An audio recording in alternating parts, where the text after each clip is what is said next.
আসসালামু আলাইকুম বিয়াস। আমি গ্রামের ছেলে, তোমাদেরকে আমি দেখাচ্ছি আমার কিছু ফল গাছ, কিছু এই যে দেখো আমার মালটা গাছ, এটা আমি লাগিয়েছি, মালটা ধরেছে, আল্লাহর কাছে হাতে শুকরিয়া আদায় করছি।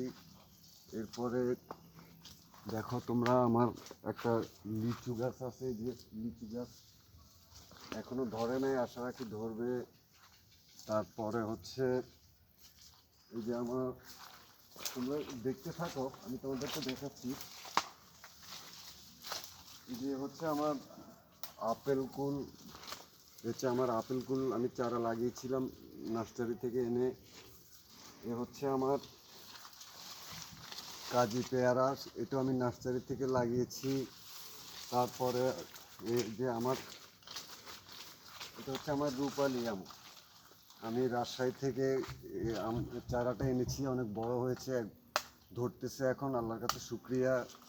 তারপরে সাথে থাকলে আমি তোমাদেরকে সব দেখাচ্ছি।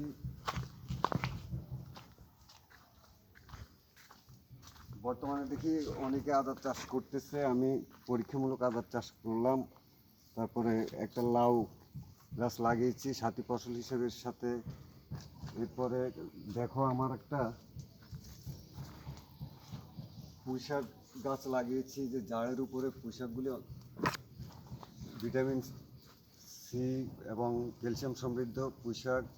তারপরে হচ্ছে এই যে আমার সুপারি গাছের বীজতলা, আমি লক্ষ্মীপুরের ছেলে, সুপারির জন্য লক্ষ্মীপুর বিখ্যাত। এ হচ্ছে আমার সুপারি বীজতলা। যাদের জায়গার সীমাবদ্ধতা তারা দেখে নিতে পারো। এই যে আমার ছোট্ট একটা জায়গাতে আমি এখানে একটা পুঁইশাক গাছ লাগিয়েছি, নিচে সুপারি বীজতলা করেছি।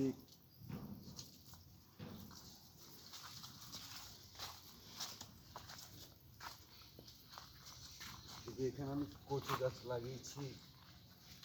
আর এ হচ্ছে আমার কারি পাতা, এই কারি গরু গোস্তের সাথে দিলে অতি দ্রুত সিদ্ধ হয়ে যায়। তারপর আমি একটা ওষুধি তরকারি লাগিয়েছি, এটা হচ্ছে আমার করলা গাছ। আমার গাছগুলি দেখে তোমাদের কেমন লাগলো লাইক কমেন্ট করে জানিও।